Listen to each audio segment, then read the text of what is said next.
Okay, well, this is essentially a kind of a part two to another podcast, or Plodcast. That wasn't a laugh, that was a coughing. I try not to laugh at my own jokes, but sometimes I do. Basically, part two regarding Gwangju, and I'm in the same place as I was in the other podcast. Basically, I haven't moved. I just felt it was worth elaborating on some points about Gwangju, but also, again, about the discovering parts of Korea that I haven't been to before, that kind of thing. Firstly, I mentioned earlier, well, in the other podcast, I don't know if you've listened to it or not yet, when this is actually uploaded, but I mentioned that Gwangju, it's quite memorable tonight because, it's the first time I've been here, but it's the first time I've been somewhere new for a long time. But what I neglected to mention, I believe, is that the last time I actually visited somewhere new was probably 2013, so 3 years ago approximately. So that's what I've been to Korea since. I mean, I came to Korea last year, and that was just Seoul. So that's why, it's kind of a new place, and it always feels... I do actually wonder sometimes, or I guess worry, that I can easily fall in love with a little place, and it does make me think, oh, this is the best place ever, and maybe that's everywhere I go, everywhere in the world, maybe that's what it is, but also there is something, everywhere you go, something unique, or it could just be that excitement, or that unexpected thing, what's around the corner, what the evening holds, what's the day holds, what does it hold, when you arrive somewhere. So I mean, it's really important from that point of view, that when you find these places. And I kind of was thinking about it after I recorded the other podcast, and I was thinking, it's like when I went to Busan, I thought, oh, this is brilliant, maybe I could live in Busan, or maybe I could half live in Busan and live somewhere else as well, outside of Korea.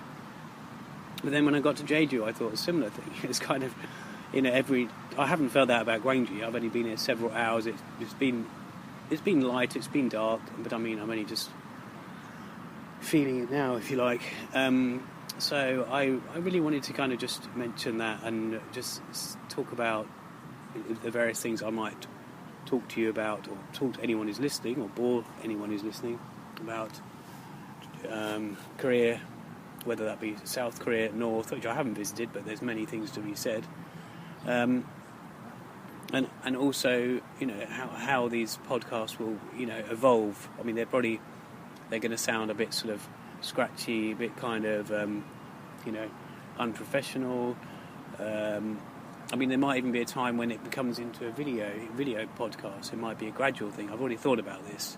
I mean, it does help to think about things before you start them. Oops, there you go. I just laughed at my own joke, if you will. But it's all these things that it's a learning curve, and all these things I notice when I go somewhere.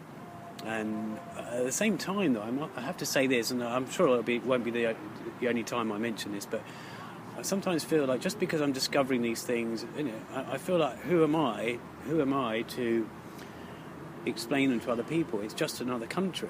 It's just another culture. If someone comes to the UK, they're going to make commentaries about that, or comments about that.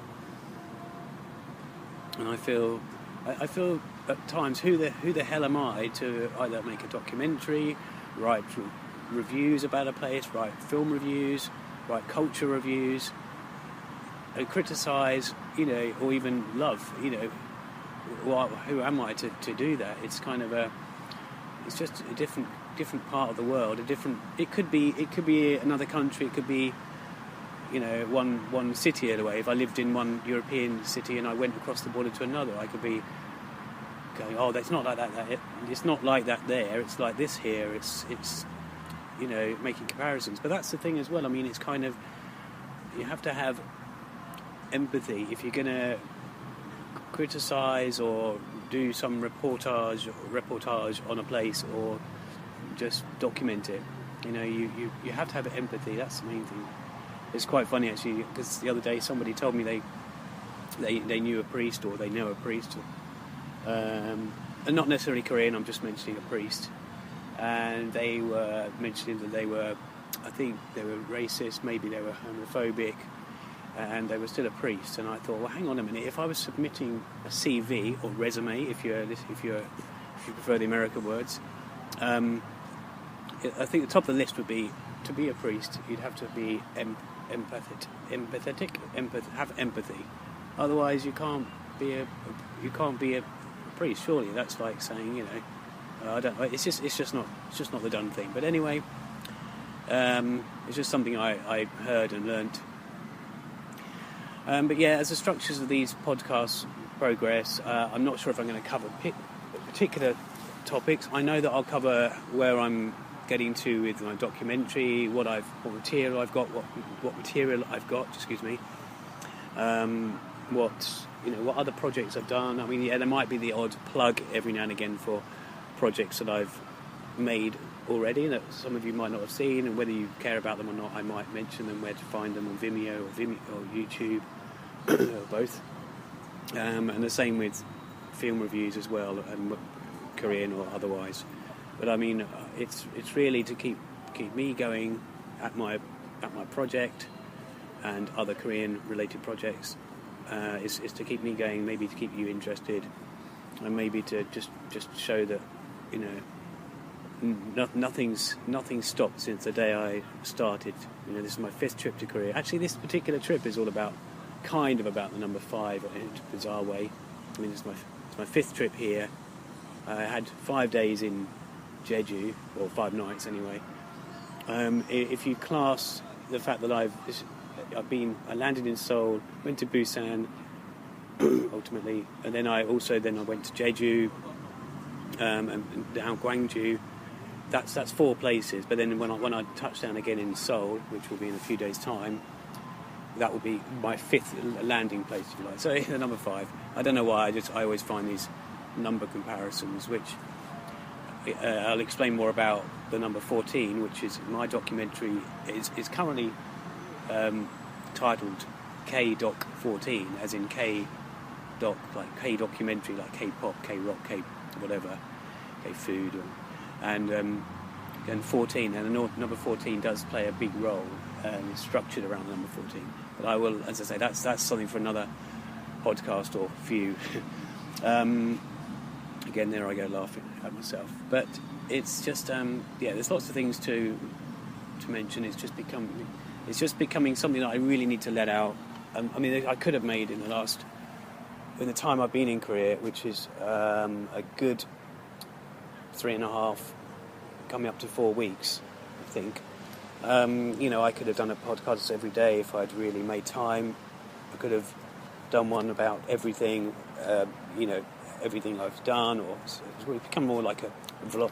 It's become like a blog then. But I just want to, as and when I feel like it's something that needs to be said, whether it's about the project itself or about the country, or just in general, I think it's just films or life.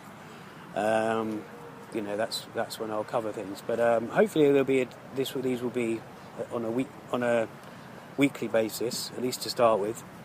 Then we'll see how it goes. They'll either be on a fortnightly basis, or they might even be twice or thrice weekly.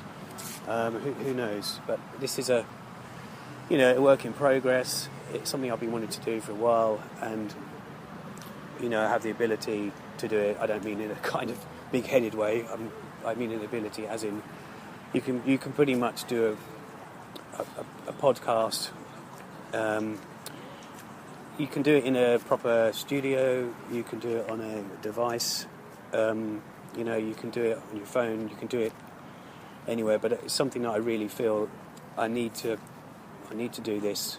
And who knows? There might even be guests as well. I'm thinking a lot about where this journey is taking me. Obviously, it's taking me to Korea, and obviously to other parts of Asia. That side, if you get the music playing there. I don't know if you felt it, but when the music at the beginning of this was very faint, I'm sure, by the time this is uploaded and tweaked, maybe, it was almost like the piano kind of music that you do in a Korean drama or Korean film. So I thought it was just what was playing really at the moment that I waited. Was standing waiting for something to come on. There was someone speaking actually, so I don't know if this is I guess this is a radio channel broadcast at the lake where I mentioned earlier. I will probably in a third broadcast, podcast,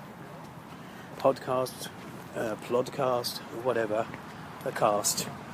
I will probably try and give some details about where I'm exactly in Gwangju, and maybe investigate if there's any history. And I know the exact place already, but the actual name of this lake and what have you, I need to check that out. And I really need to sort of get on with things this evening. And that was some Koreans walking past me, of course. We are in Korea. And I think I will leave you with. I was going to wait for some music, but I'm going to probably put this microphone up to the voice and just let it play out. Okay, until next time, see ya. 공식 명칭은 햇센 라디오 오케스트라지만 대외적으로는 예전 이름을 내세우고 있죠. 오늘 퓨즈스토프 우르반스키는 지난 시즌부터 이 오케스트라의 수석 객원주의자로 활동 중입니다. 1982년생으로 이제 34살